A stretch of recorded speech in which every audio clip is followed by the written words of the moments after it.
Okay. Okay, well, what I was gonna say is, I think it would be nice at the end of the year before we go to our last RTI, like summary meeting, is to look at the Amira and do another reading fluency and bring all of that too. So maybe we're not adding them to RTI, but Right. we can come to them and say like, this is a list of kids that we are noticing something going on and that we want to make, you know, go into first grade already having them and like being able to talk about those different pieces. Then you're not losing 6 weeks at the beginning of the year. Right. Yeah. Right. And you have the Yeah. data show they either Yeah. made no significant growth on this in Yeah. the fluency, or they had a downward trend on both. And the other thing that, well, I think I talked to you about it, Ron, was that, like, more on the Amira, not as much as, because I think our running record kids did fantastic. And again, like, I to mean, see, collectively, yeah, they did. and maybe next time we plan more complicated, to an extent where there might be one that's specifically for a challenge, right, reading, right? Yeah. But what I also want to just make sure we're aware of is there are some kids that are right on the cusp of that, like, they got a .61. Yeah. Where that student specifically hit that by .1. Now, is that gonna, because I have her and she is on tier 2 and she is struggling. So that, to me, the fact that she got a .61, she's right on the cusp, but she also is in the yellow here. Like, that is a kid that I'm like, okay, well, I don't know that she's made the growth in the classroom to make the score that would be consistency green in now, if I was to give her the Amira.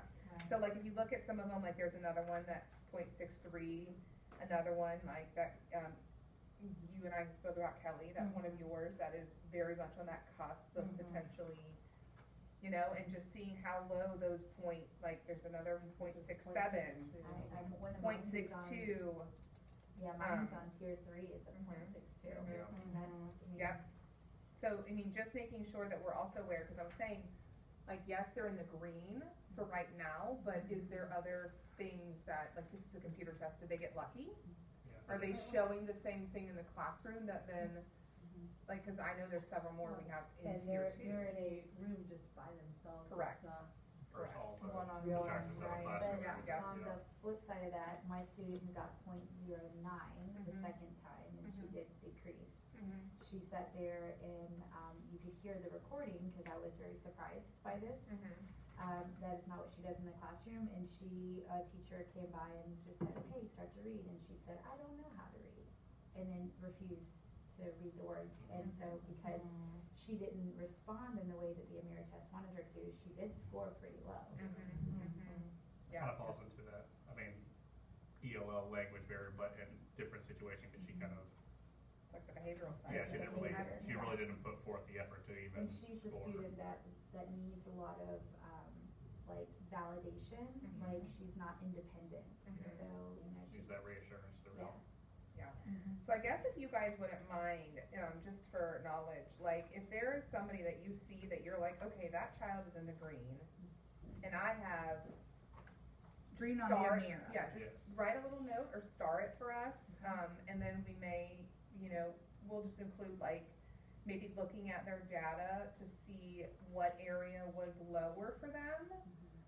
To see if there was a like specific weakness within those kids, just, you know, because I just do think those .6, and I would really say .6 unless you're drastically concerned about one, but Just we can hone in on the area they struggle the most with, and maybe that can make a big difference the third time they take it. because I mean, like, I know that Kelly and I specifically talked about 2 of them that are on there that are kids we do struggle with in our classrooms with. I mean, I'm looking at one of mine that Yep. I've just added, and she got a .76. Mm-hmm. But in the classroom, it's been so inconsistent. And I think that's the thing when you're going into this data or to meetings with your parents, like, yes, you might do really good on a computer test and you might be really lucky, but are you applying those skills into the classroom, Yeah. into their work? And then for some kids, you might have the opposite. Yeah. Where I the classroom is definitely do, fine, and then yeah. the computer-based is not what they're used to, Yep. and they click around, answer it however they answer it, and then, you know, Yeah. score reflects however they did.